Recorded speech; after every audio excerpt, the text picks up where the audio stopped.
All right, let's get started. Good afternoon, everybody, or good morning, good evening, wherever you are. It's a pleasure to welcome Giles Gardam from the University of Muenster, our speaker in the New York Group Series seminar today.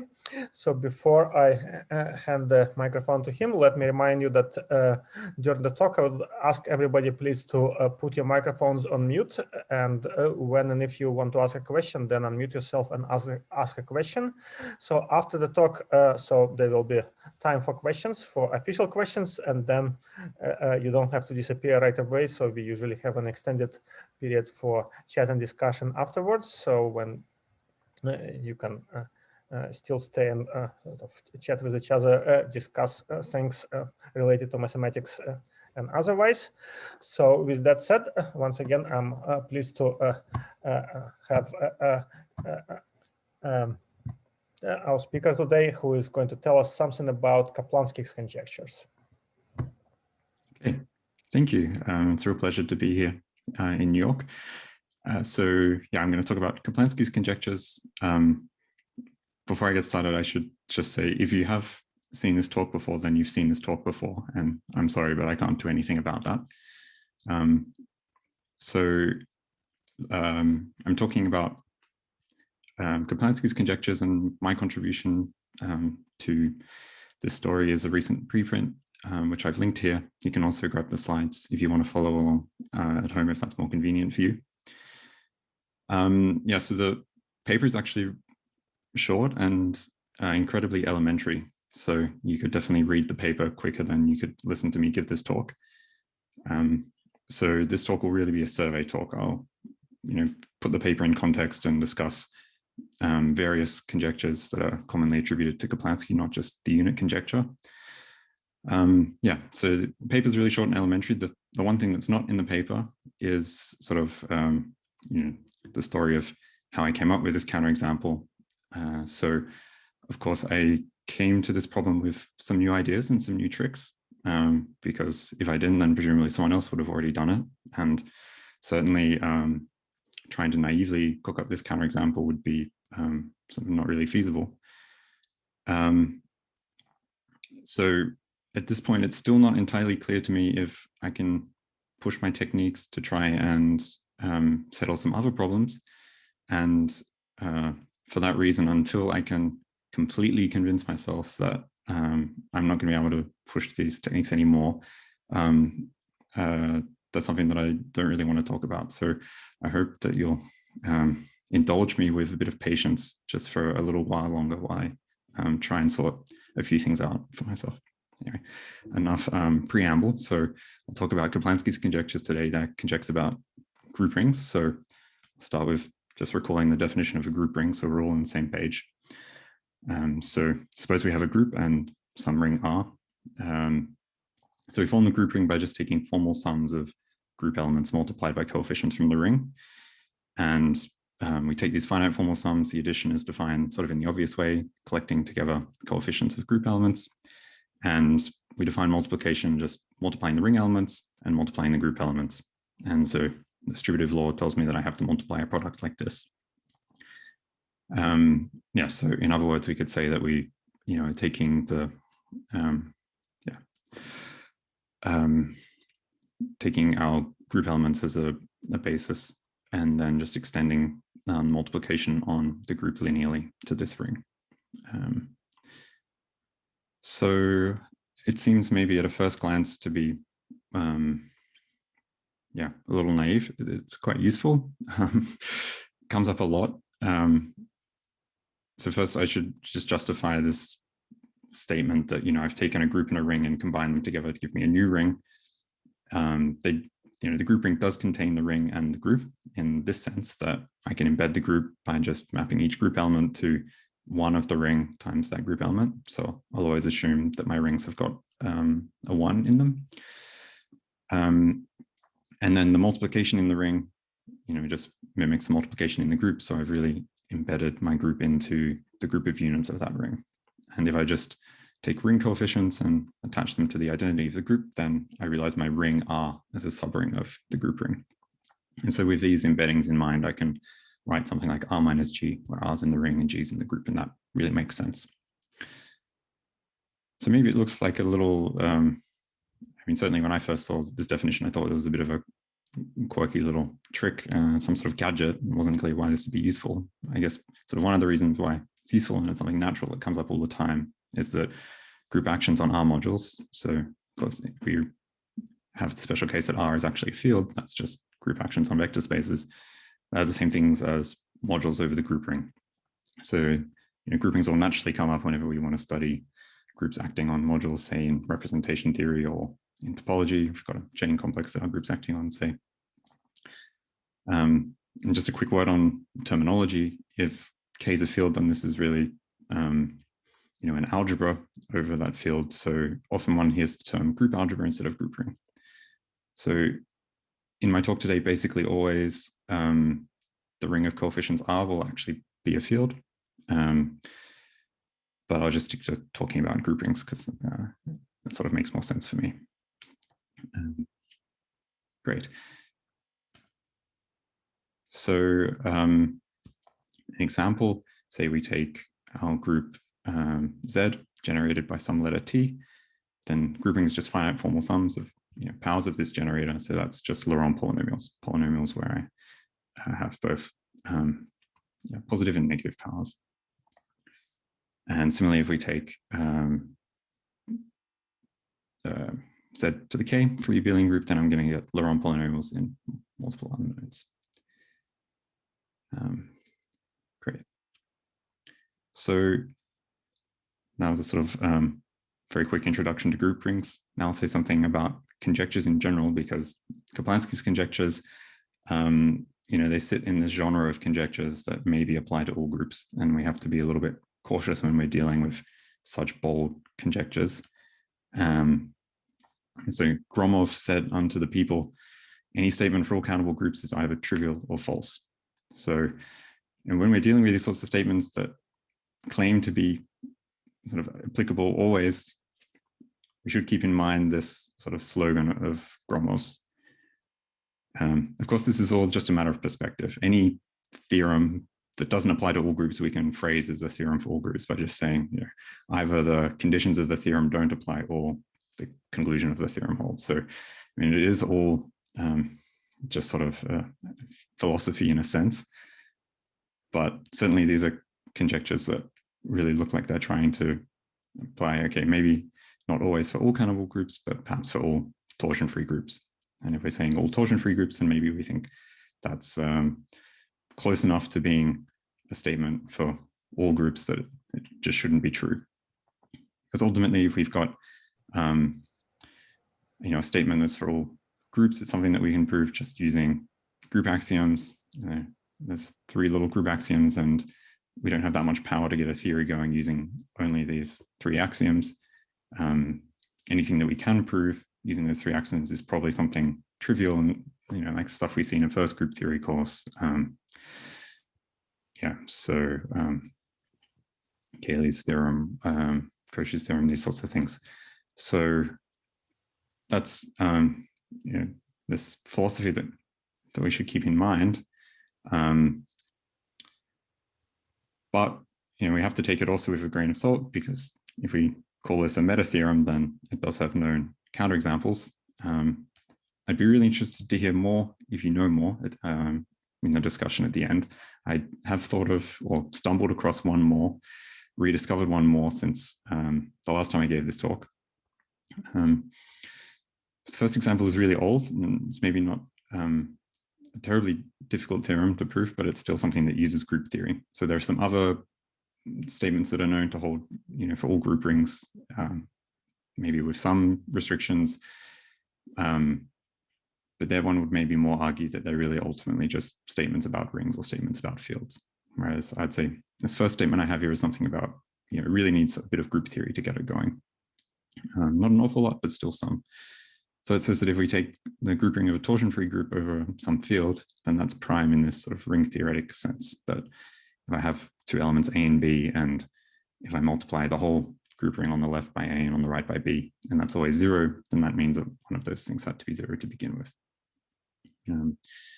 yeah, so then the last two statements are more sort of in my niche as a geometric group theorist. So this is really nice theorem of Ian Leary's from a couple of years ago, that every countable group embeds into an almost finitely presented group. So here, by almost finitely presented, I mean type FP2, which is a sort of homological approximation of being finitely presented, if you like. So, it was open for a very long time if there were any groups which are almost finitely presented, but not finitely presented. And that was first given to us by the landmark work of Besvina and Brady. And for Leary's theorem to be true, we need not just that there exist such groups, but that we have uncountably many of them. Okay, so I think this is quite a neat little result. And certainly I don't think we can pretend that this is either trivial or false. And the same applies to this nice theorem of Blumengen and Wise, I guess building on or following on from work of Matsumoto, which didn't have these cardinality restrictions. So that theorem tells us every countable group is the outer automorphism group of some finitely generated group. And there are other theorems in this vein. So Frigerio Martelli do this with outer automorphisms of Kleinian groups. Minassian has that your group, I think, has only two conjugacy classes in property T. And Alan Logan's one is about all these groups being outer automorphism groups of H and N extensions of some fixed triangle group. Yeah. Because these are sort of, the words of warning before we depart on our quest to try and understand conjectures that should maybe apply to all groups, to all torsion-free groups. Okay. So back to group rings, we want to understand our group ring. Maybe we need to do some sort of algebra, and it's really handy if we could do, say, if we can embed into a skew field, then everything becomes really nice and easy. There's an obvious obstruction to this, namely if we have zero divisors. So if I can find two elements in my ring which are both non-zero, whose product is zero, then I'm certainly going to have trouble embedding into a skew field or a division ring. And so I guess there's lots of reasons why we should try and understand zero divisors, and why maybe if there are zero divisors, that's sort of bad news in some sense.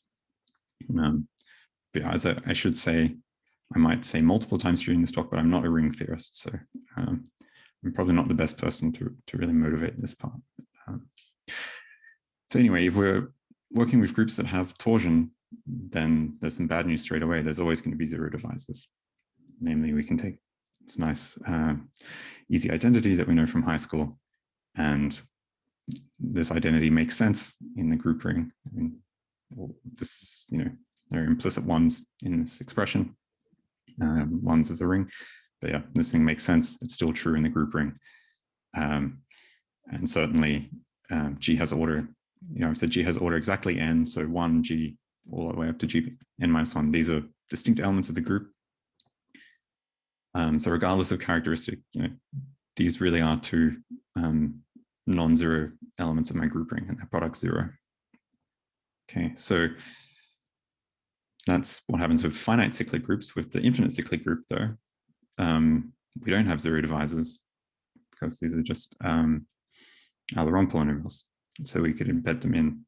I mean, not just that there are no zero divisors, we can embed skew fields. So yeah, into rational functions. So in this case, we're all happy.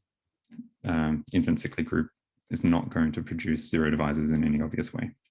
So let's from now on just stick to only talking about torsion-free groups. So for the rest of the talk, every single group is going to be torsion-free unless it's order 4, and you will recognize that when you see it. So other than that, everything's torsion-free. We know that if there were torsion, we'd have zero divisors instantly. Maybe, just maybe, if the group is torsion-free, then that's already enough to guarantee there are no zero divisors. Okay, this probably seems, if you haven't heard this before, it maybe seems pretty crazy, but this is Kaplansky's zero divisor conjecture, and it's still open. Yeah, so statement of the conjecture, we'll take a torsion-free group and work over a field.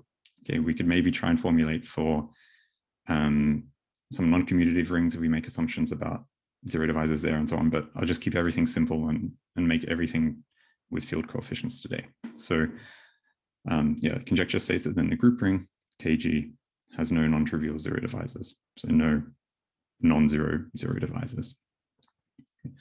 So for various reasons, we might want to actually work with the integral group ring, where the ring of coefficients is Z.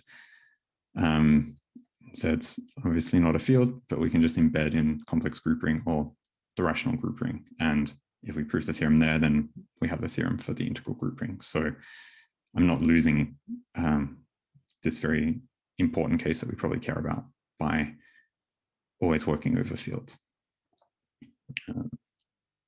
Yeah, so this is, in a sense, we could see this as a ridiculously strong local to global property that we're predicting we have here. If we can, if there are zero divisors in the group ring, then they arise because we have some torsion, namely there's some finite cyclic subgroups, some cyclic subgroups that give us zero divisors. So this is a statement of the form. If we don't have zero divisors for any cyclic subgroups, so if the group rings of any cyclic subgroups of G, then the group ring of G itself doesn't have any zero divisors. Okay. Yeah, so I did also want to just make one quick observation. I mean, when we have torsion, there are zero divisors. It's actually not like, I mean, it's still complicated to know what elements are zero divisors. So just a quick plug for something that I think is really cool. There's a paper of Łukasz Grabowski from 2015, where he shows that there's like a power of a lamplighter group where it's undecidable which elements of the group ring are zero divisors. So certainly there are complicated questions when there's torsion. But when there's no torsion, as far as we know, the only question so far is, do these things exist at all? Okay. So yeah, the question's very old. It's commonly attributed to Kaplansky. I think in the USSR it was known as Maltsev's problem. It was certainly popularized by Kaplansky, as I think one could argue the whole topic of group rings at all. But in fact, this problem is actually, in print at least, in Hickman's thesis from 1940. So I think there are a few things in Hickman's thesis which sort of weren't, I guess, didn't become common knowledge because it was just sitting in the library in Oxford, not being read. Most of the results were in a paper published in 1940, but there were some things that appeared in the thesis. Perhaps Hickman thought those thoughts after he'd submitted the paper, who knows? But certainly this question about zero divisors is in Hickman's thesis from 1940. And also the question about units, which we'll come to in a second. Yeah, so the earliest sort of, the earliest point where I could find it in print, somewhere that it's really in circulation and not just sitting away gathering dust in the Bodleian, is this 1956 problem list of Kaplansky following a talk that he gave. But it does seem that this question was sort of in the air in a sense before then. So I've got this quote from a 1977 edition of Passman's book, which sort of suggested even if Hickman's thesis wasn't sort of being widely read, the problem was still sort of known. So yeah, he writes, as we've just seen, torsion gives zero divisors instantly. If there's no torsion, then there's no obvious zero divisors. And so because of this, with frankly very little supporting evidence, it was conjectured that if G is torsion free, then grouping has no zero divisors. And yeah, something quite fascinating, he says, amazingly, this conjecture is held up for over 30 years. So even in 1977, it still seemed like this was perhaps a ludicrously bold conjecture that had no business being open in the 70s, and it's still open to this day. So perhaps what's really amazing is not just that it's still open, but that it's actually been proved in many cases. Something that started out very, very speculative has actually turned out to be true for a lot of groups that we care about. Okay. So yeah, I wanted to talk today about Kaplansky's conjectures, not just Kaplansky's conjecture on zero divisors. So there's more than three, but I'll talk about these three which form a nice little family and that are all for torsion-free groups. So just to state the conjectures, just quickly note that if we take units of our base ring, so if our base ring is a field, and this is just saying R is any non-zero element, then it's obviously invertible. We pick any group element, then the product RG is a unit in the group ring. It's inverse. Well, I just invert the ring element, invert the group element. So we always have these units floating around, and they are therefore called the trivial units. And so an idempotent, that's just a solution to x squared equals 1, x squared equals x. Very, yeah, for ring theorists, probably a very common term. Obviously, in group theory, we don't encounter non-trivial idempotents. So I thought I'd better actually say what idempotent means. I guess morally, it means something's a projection. So yeah, the conjectures are all for the same assumptions. We have a torsion-free group G and a field K. And the conjecture predicts that first, the group ring has no non-trivial units. So there's no way to solve x, y equals 1 unless both those things are just a single group element multiplied by something from the field. The zero divisor conjecture says that there are no non-trivial zero divisors, so no zero divisors other than 0. And the idempotent conjecture says the only solutions to x squared equals x are the ones that we know from school, 0 and 1. Yeah, so all these conjectures were open until this year. And yeah, last month I uploaded the preprint that I mentioned at the start, which has a counterexample to the unit conjecture.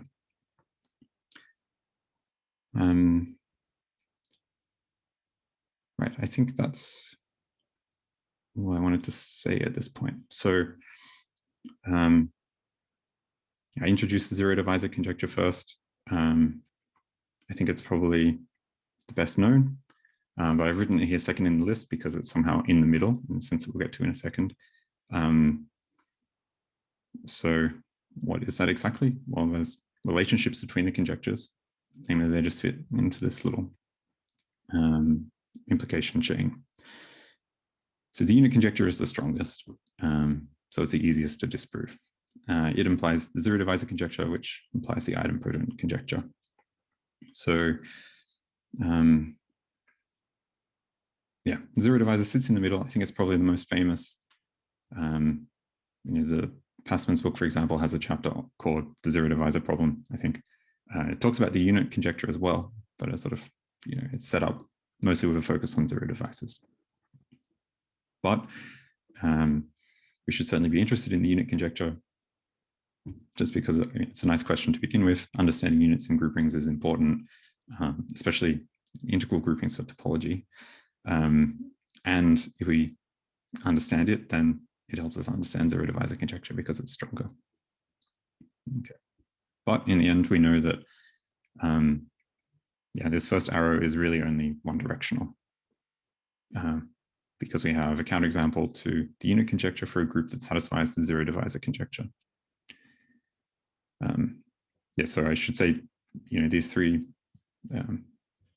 these implications, they are like local implications in the sense if I have a single group ring, then the implications hold in that group ring. So it still makes sense to say the unit conjecture implies the zero divisor conjecture, even though the unit conjecture is false in full generality, because for any group where the unit conjecture holds, the zero divisor conjecture holds in that group.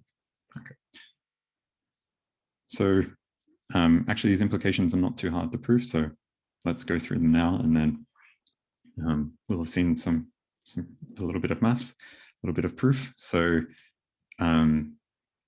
yeah, the conjectures are all of the form certain elements don't arise. So the way we will prove the implications is in contrapositive. So first, let's take an idempotent and use it to get a zero divisor. Well, actually, our idempotent is a zero divisor because we can just factorize x squared minus x. And being a non-trivial idempotent, it's not 0 or 1. So x times x minus 1 is product of two non-zero things, and they give 0. So that was instantaneous and doesn't, of course, this is just a ring theory statement, very trivial ring theory statement. It doesn't use the fact that we're actually working over a group ring. But to turn a zero divisor into a non-trivial unit, we will now use a little bit of theory of group rings. So suppose that we have a zero divisor, so A and B are non-zero and their product is 0. Well, the group ring is prime. That's this theorem from 63 that I mentioned that is sort of running against the philosophy that Gromov gave us. So all that says is nothing more than the fact that we can find some element of the group ring C, such that if we stick it in the middle and take the product BCA, that's non-zero. So that's literally just what this primality means. If I now square BCA, then I reunite A and B in the middle of the product and I get 0. So now difference of two squares, I can just take 1 plus BCA times 1 minus BCA, and that's 1. So I now have non-trivial units. Okay, maybe I need to think for a second about why it's not the case that these are both actually just trivial units. And then there's maybe an extra technicality in characteristic 2, but this is an easy exercise that you could do yourself if you get bored. So that's the implications. Unit conjecture implies zero divisor, conjecture implies idempotent conjecture. And I just want to say one last little statement relating some things, which is that if the zero divisor conjecture holds, then, I mean, by definition, being a unit means left and right invertible. But once we know that there are no zero divisors, actually every left invertible element is a unit. This is just a ring theoretic statement. I mean, actually, it also follows from not having non-trivial idempotents, but I'll just do this one for zero divisors, since I think there's more focus on zero divisor conjecture generally. So yeah, if AB equals 1, so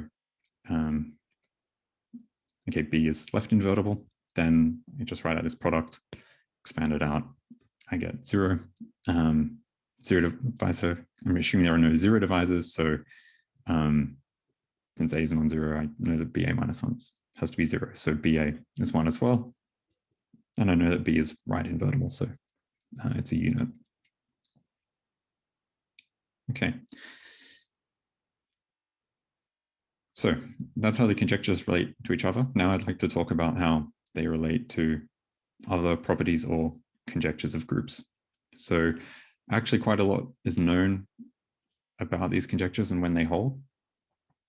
So at this point in the talk, I'm now like summoning up a vast body of mathematics, which I definitely won't be able to do justice to in any reasonable amount of time. So apologies in advance for everything that I leave out. So particularly Kaplansky's conjectures follow from other, in a sense, similarly bold conjectures, which claim to hold either for all groups or for all torsion-free groups. So things where we similarly have to, put on our Gromov skepticism glasses and say, this maybe looks a little suspicious. Or, okay, so for one of these things, this unique products, there was a period of a few decades where it was open if this property holds for all torsion-free groups. Okay, so this unique products property is sort of self-descriptive. It says, okay, we take any two finite subsets and consider all products of A and B. So the unique product property says that there's always some product that arises there in a unique way. So if we have this property, then it's clear that we don't have any zero divisors in the group ring, because if I had elements of my group ring that multiply to give 0, I would let A be the support of one of them and B be the support of the one on the right. And all the terms arising in the product of the two group ring elements are products exactly as we have here. And something only occurs once. So certainly its coefficient in the product is just, the product is the corresponding field coefficients, and there's no possibility of any cancellation. Okay, so the unique product property immediately gives us the zero divisor conjecture, but actually gives us the unit conjecture. And this is a nice little result of Stranovsky from 1980. And it's really just like a paragraph group theoretic trick. When you suppose that you had some set with a unique product, but not two unique products. So what Stranovsky proves is that the unique product property actually implies the two unique product property, which is sort of the same thing, except as long as one of A and B has size at least 2, then there's at least 2 products in the end. So that then gives us the unit conjecture, because we know there can be lots of cancellation in the product, but there'll be at least 2 things that certainly cannot cancel away. So what we have in the end has support of size at least 2, so certainly can't be 1.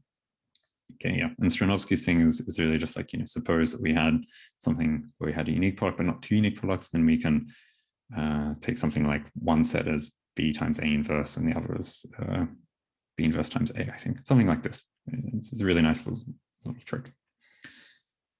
Okay, so unique products implies the unit conjecture.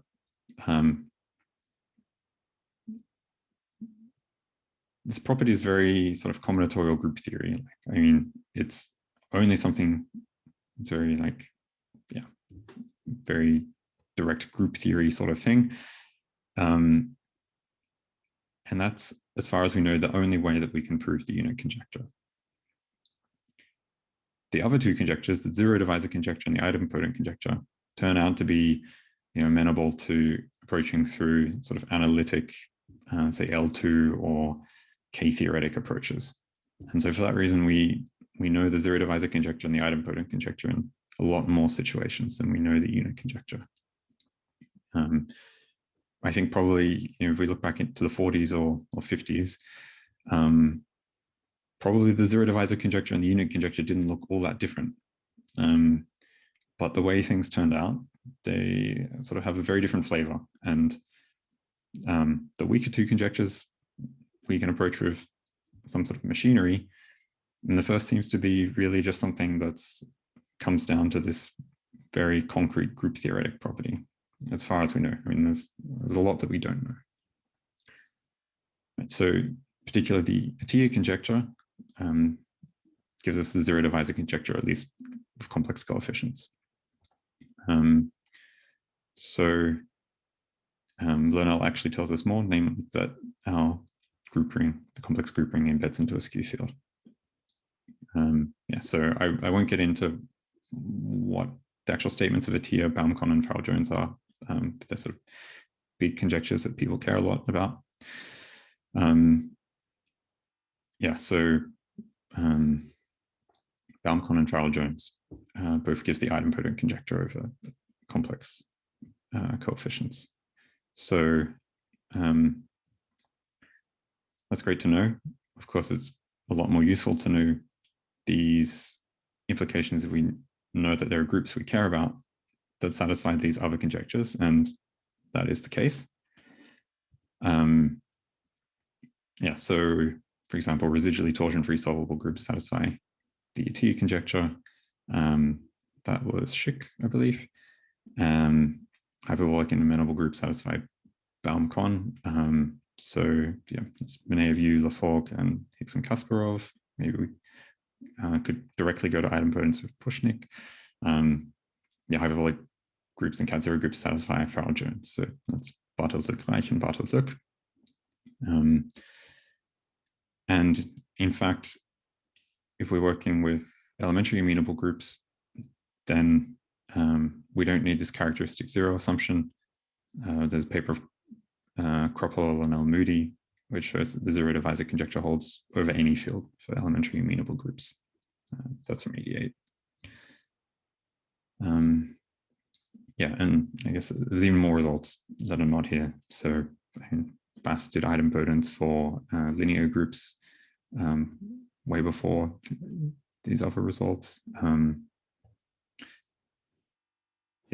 Certainly a lot of maths feeding into this slide. So think what I didn't say is, so ATIA implies zero divisor conjecture.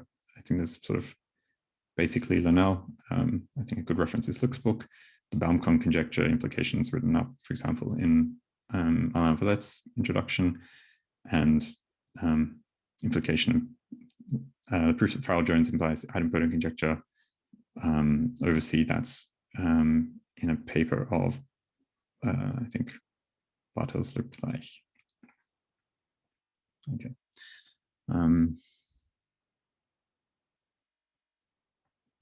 Right, so there's sort of a long history building up to this very last sentence. So the zero divisor conjecture, which started out sort of quite sort of boldly phrased for all groups, sort of proven for larger and larger classes of elementary amenable groups over time. First polycyclic groups, then super solvable groups, virtually abelian groups, and so on. Sorry, what about Yes. the unique conjecture and the unique products property? Are there any reasonable classes of groups for which that's known? Very good question. Thank you. Yes, so on, I think the next slide, I'll talk about where we know the unique product property. But that's actually a good reminder that I should say at this point that something that's not on the slide is that we know it for some hyperbolic groups. So actually there's a theorem of Delzon saying that if your group acts on a hyperbolic space and the translation lengths of all elements are all at least 4 delta, I think it is, then you get the unique product property. There's a very geometric way of getting that. Right, yeah, so I thought that I remember something like that. Okay, thank you. Yeah, thanks for the question. Yeah, so I think Ken Brown did zero divisors for virtually abelian, and then virtually polycyclic was shortly after by Farkas Snyder, and so on. And then, yeah, sort of the end game of this is the Kropler, Linnell, Moody that zero divisors holds for elementary amenable groups over any field. Okay, so yeah.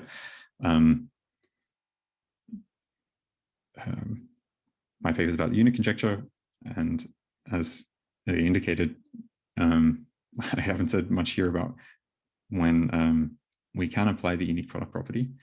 So very good general criterion is this little result that was written down by Bottomore and Remtula. So left orderability gives unique products.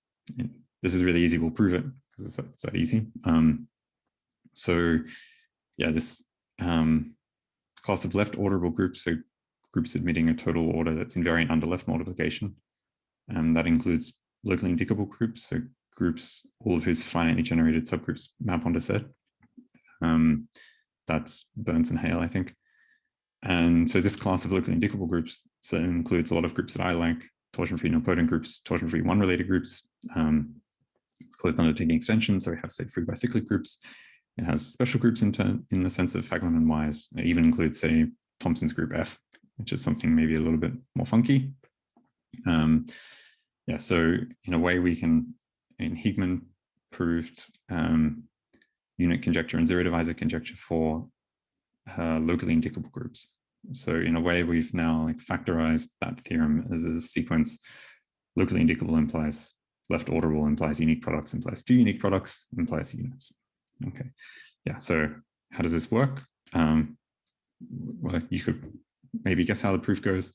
We take our 2 finite sets that we want to show, which we want to show the product has some unique element, and we just enumerate them according to the order. Then, so the order is left invariant, so I know that if I have some fixed A and multiply the different B's, then I mean, it preserves the orderings of the B's. So AIB1 is less than AIBJ for any J other than 1. So the minimal product in my set of M by N products, that will certainly have the index on B being 1. Okay. But I've just got M candidates for what's my minimal product, and they're all different elements in the group. So certainly there is a unique minimum that only occurs once. But just to emphasize, it won't necessarily be A1, B1 because we're only assuming the order to be left invariant. Okay, but at any rate, it still exists and is unique. And of course, we could sort of instantly jump to saying there's also two unique products here without applying this other lemma. But yeah. So yeah, we've got this criterion, and then we've also got this criterion of Delson for actions on hyperbolic spaces. So it turns out that actually finding groups that don't have unique products is quite difficult. And so by extension, finding candidates that could be counterexamples to any of the conjectures is difficult. So maybe it turns out that actually the unique product property and the unit conjecture are super close. For all we know, maybe they're actually equivalent. That would be kind of crazy, but I mean, who knows? Innocent until proven guilty. Yes. Oh, and one other thing that I wanted to say is that also this left orderability implies unique products. Well, actually, I mean, those two things are also very, very close to each other. And I'm pretty sure that actually it was first in 2016 that Nathan Dunfield showed that there are groups where you have unique products that aren't left orderable. So I mean, even whether that implication could be reversed was something that was only settled very recently. That was a hyperbolic 3-manifold group. Okay. Yeah. So it's difficult to find unique product groups, but if we want to settle any of these conjectures in negative, then we certainly need such groups. So yeah, concept of unique products actually was in Hickman's thesis, and sort of reintroduced and popularized perhaps by Rudin and Schneider in '64. Same Rudin as the analysis books. So then, yeah, there were sort of 2 decades where it was open whether every torsion-free group has the unique product property. And the first example that doesn't was by Rips and Segev in '88 using small cancellation. Yeah, so I think if you're familiar with small cancellation theory, then probably seems plausible to you that maybe one could try and do this, sort of set out in advance saying how your products are going to match up such that everything occurs at least twice, and then make all the details work through hard work so that actually what you think you see in the presentation is what really goes on in the group. It's really torsion free and elements are really distinct from each other and so on. Yeah, so I think one of the sets has size 4 and the other is very big. But very shortly after the Rips and Segev paper came out with the first example that doesn't have the unique product property, there was a paper of Promislov, which I guess is maybe like 2 pages or something, I can't quite remember, but it showed that there's this certain group, which I'm calling here P. It's just a nice virtually abelian group, and Promislov showed that there really is it's just a 14 element set A such that its square doesn't have unique products. So it's very concrete, very direct. The group's very mild, right? It's only index 4 away from being Z cubed. So the group shows up in many guises. I guess probably the best, I'm just going to call it P. Perhaps the best name to give would be Hunch event group, I think. It's a manifold group, and I guess Hunch event is the name associated with the manifold. But yeah, it's also sometimes called the Passman group. I think Passman maybe first showed that it's not orderable. Promislov's group happens to be a Fibonacci group, some sort of cute little presentation. And I guess maybe the reason why this group should show up a lot is that we can describe it by saying that it's a unique torsion-free three-dimensional crystallographic group with finite abelianization. So it's the only group you can write down that's torsion-free, virtually Z cubed, and doesn't map to Z. Yeah, I guess in a similar vein, it's sort of in a sense like the easiest super solvable group that doesn't map to Z. Okay. So yeah, that's a little bit on non-unique product groups. And as I said, finding them is quite hard. So the list of known examples is very short. And the way I see it, there's sort of two flavors of non-unique product groups. There's ones that I would call small cancellation, that are small cancellation. So there's quite a period of silence after the original Rupp-Segev thing, but then flurry of activity, middle of last decade, so Steenbok, Golva, Martin, Steenbok, Argent-Sever, Steenbok, giving various other small cancellation non-unique product groups with other properties, say like the Argent-Sever Steenbok is a Rupp's construction with this property. Or perhaps I should say without this property. Okay, so there's the small cancellation ones, and if you want to have a small cancellation presentation, your presentation has to somehow get fairly big so that the overlap of the relations has to be small, so the relations have to be big in some sense. The others are small presentation in the sense that I guess I just mean that they have fairly simple little presentations that we can really play around with the groups, pick them up, hold them in our hands. Literally these examples are all two generated, two related groups. So there's that example, the Hunch event group that Promislov used. Carter generalized this into a family, which then, by sort of tweaking one of the relations in that presentation, and those groups are, it's a proper generalization because we now have 3 subgroups. And Solberg, in a master's thesis from a couple of years ago, has a polycyclic example, sort of constructed by taking a universal group where the products line up in a certain way. So, if we want to disprove the zero divisor conjecture, the bad news is that everything of the second flavor, the small presentation, is already out as far as we know. Certainly I'm not going to say that there aren't any groups with small presentations that could be counterexamples, but all the ones that we know at this point are also known to satisfy the zero divisor conjecture for one reason or another. So because of the limited choice of groups that don't have unique products, it's not surprising that other people had tried to disprove the unit conjecture using, say, the group P. So it's quite a big paper of Craven and Pappas from 2013. Work was continued by Abdullah Lahi and Zanjanian.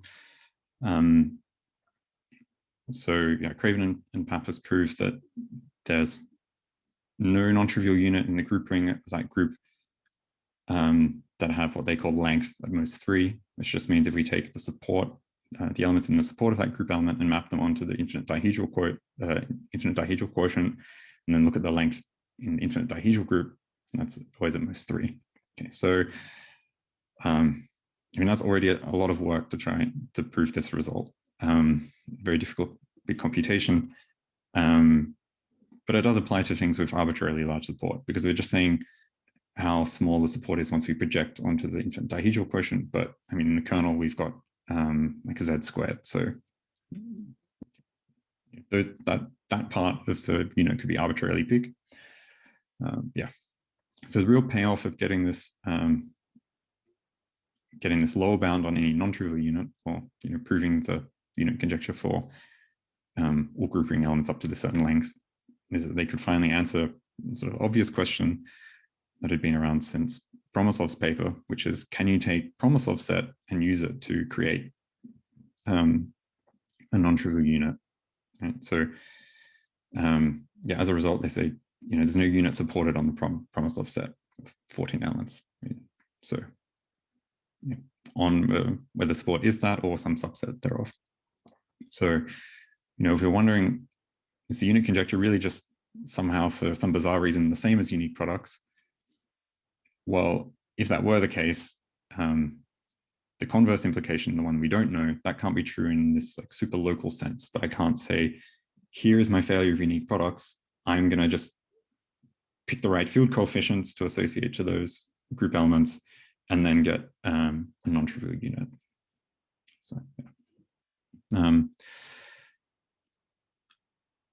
Yeah, so zero divisors and idempotents, they're amenable to approaches using analytic K-theoretic methods. Actually doing some ring theory, but for the unit conjecture, everything seems to be just very close to unique products. And maybe it's just a group theoretic thing. And I mean, there's this interesting quote from the end of the introduction of the Craven-Pappas paper, which I think really captures like how things looked at that point very well. I mean, this is really, given what was known at that point, a very, very good observation that, it was never clear if it's actually a ring theoretic problem or something about groups. And, by, managing to rule out so many possible counterexamples, that was like the first thing that maybe there is something ring theoretic going on that could potentially lead to proving the unit conjecture in some groups which don't have the unique product property, such as that group P. Okay. So that turns out not to be the case, and it turns out that there are non-trivial units. So the theorem for my paper is that this group P has non-trivial unit. In fact, you can just, this is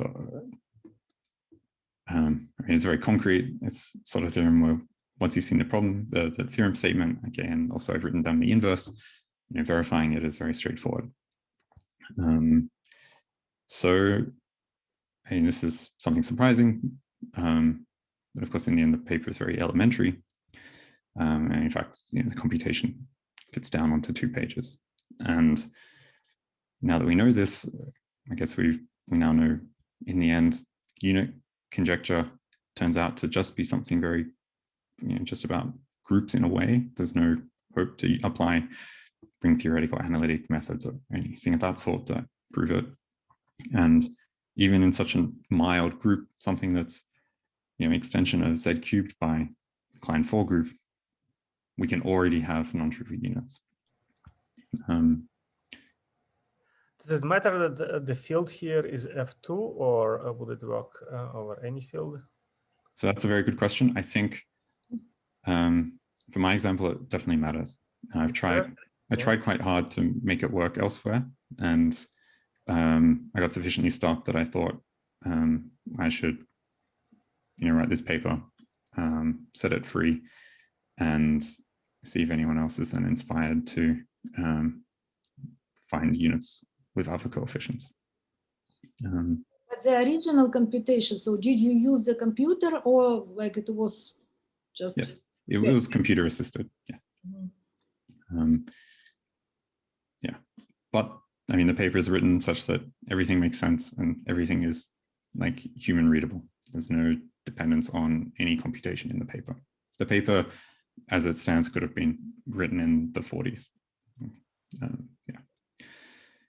So, yeah, so this group is virtually abelian, and therefore we've known for a very long time, I guess, probably since Ken Brown's paper, that that it satisfies the unit conjecture. So there's no hope of disproving that with this example, but at least we there's some psychological barrier that's not standing in our way. Yeah, but of course, there is actually an angle for how one could take this unit and think we could then get a counterexample to which conjecture does it satisfy? Zero divisor conjecture. Oh, zero divisor. It holds for this group, yeah. So it in fact holds for all elementary amenable groups, yeah. Guess a strategy for how one could try and disprove other ones is to sort of abstract away something of what's happening here. So I mean, okay, the numbers made up, the numbers in this presentation are just made up for illustrative purposes, but I mean, the fact that these 2 elements supported on 21 elements multiply to give 1 in the group ring, and that's just a consequence of some equations being satisfied in the group. And I could say, well, let's take the biggest group where this happens, right, in this universal group. So actually, we just get back the group we started with. It's already the biggest one. Okay, that's a slight lie, because if we sort of forget the base point in some sense, if we don't make the identity actually the identity, then we get an extra Z. But that won't change anything about being like amenable and so on, elementary amenable. So in a sense, like, and this is quite, and I think it's quite fascinating that not only is this group sort of was always sort of the minimal possible counterexample, also given the concrete unit that's the counterexample, it already knows the group in a way. Yeah, so one could say in a way that this paper means like the end of a story, like it's the end of trying to prove the unit conjecture in full generality, but it's also sort of the start of a story, because this is now the start of, we can ask questions about groups of units of group rings of torsion-free groups. So I just collected together some questions that would be sort of standing there waiting to be answered. So of course, it'd be nice to understand the full group of units, but I think that's probably quite difficult. But maybe we could at least show it has, say, a free subgroup, and is therefore very, very different from just the group itself. Whereas the unit conjecture would say that they're really just the same thing. And so can we work with other fields? The best would be to get something in the integral group ring. But as I said, I tried quite hard and got stuck. So yeah, that's why I'm putting this out with F2 coefficients. So I don't want to get stuck into what the Whitehead group is, but I mean, that's sort of maybe the reason why Hickman started thinking about units and group rings in the first place. And the Whitehead group is trivial, which means that in a sense, we can stabilize this non-trivial unit and make it trivial. And so we know we can do it, but it would be interesting to know like how that actually works. I'm not sure what that would tell us, but I think it's still a natural question. And now that there's no hope of proving the unit conjecture for this group, you know, there's now the question, well, can we find any group where we can prove the unit conjecture where it's not just a consequence of the unique product property? Yeah, so that's all I wanted to say. Maybe before we go to questions, I'll just show off very quickly that, I mean, the unit is something quite nice and simple. This group is just a crystallographic group. It acts freely on R3. You know, it's just some 3 manifold. So it's not just you can pick up the group in your hand, you can really pick up the unit. So here's one I made earlier. And this is my unit. So maybe I should go back a couple of slides. So yeah, I mean, thanks to Lars Lauder for telling me that I should do this, which is sort of the obvious thing to, you know, pick some point and look at its orbit under the action of those group elements. But I haven't stared at it long enough to really gain any enlightenment. But for example, you can see, I mean, the color coding tells you which coset for the Klein-4 group we're in. So for example, there's this little cube of the green points that corresponds to this polynomial P. Yeah. So that's my theorem, that's my unit. Are there any questions? All right. Okay, 1 second. Let us thank Gilles first for a very interesting talk.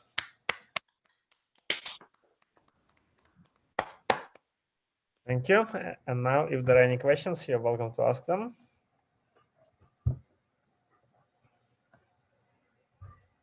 So the other small groups which do not satisfy unique product, you did not try them, or like to find units in? Yeah, I'm not certain, but I think there should be units there. Mm-hmm. Yeah. Sorry, there is some message in chat. So should I share?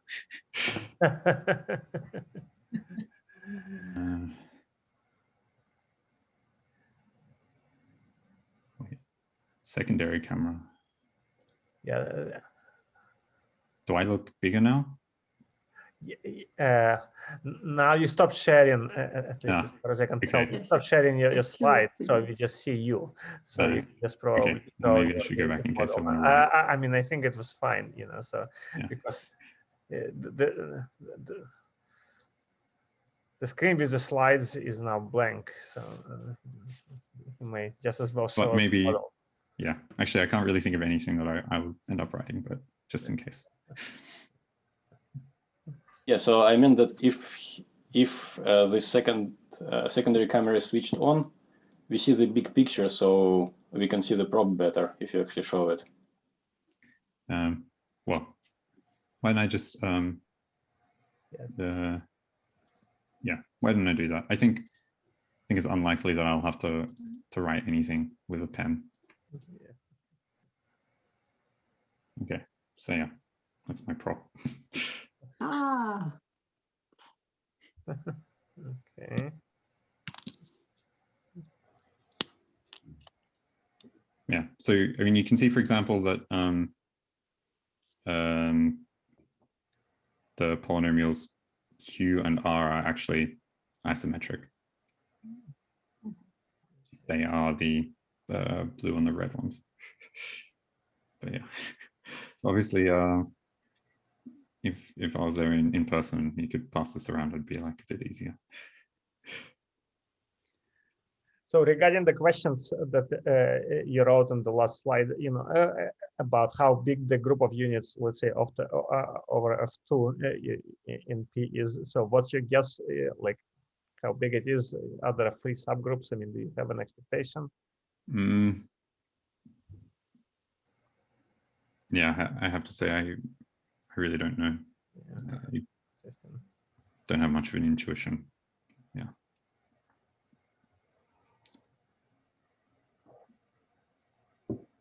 and for example, like to use the program, like if to run the program, can it come up with more units in this group? Yeah.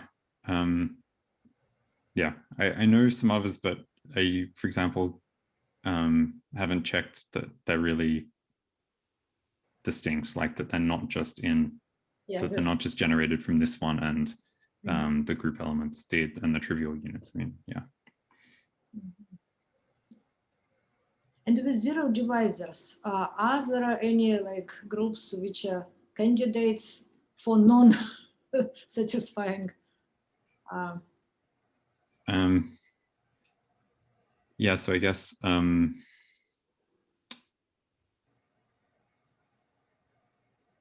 so I sort of phrase it like, here are the groups that we know don't have unique products. If you want to disprove the conjecture, you have to take one of these groups and then use it. But of course, I guess most people who would be thinking about trying to disprove zero divisors are probably thinking of cooking up their own completely new groups and showing that they're counterexamples. Maybe also using small cancellation arguments. So I guess at this point, in a way, small cancellation groups are the only candidates.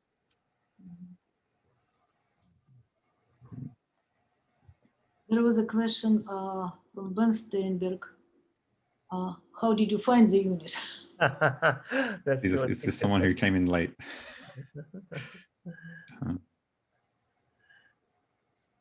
Yeah, so I mean, I'm going to write up a paper that's only, I mean, it's sort of like a very experimental paper in a way, discussing how I found the unit and also discussing how I can approach some other questions in a way like this is only sort of one part of that story. But it's going to take me a while until that's ready. And there's also a few things that I need to try and sort out myself first before I talk about that. So for now, it remains a mystery, right? Yeah. Okay.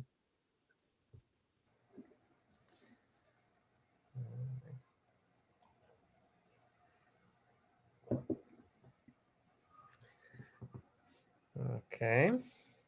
Are there any other questions for Gilles? Okay, let's thank him again. Thank you very much. Pleasure. Okay, now I'm going to I'll stop the recording so the official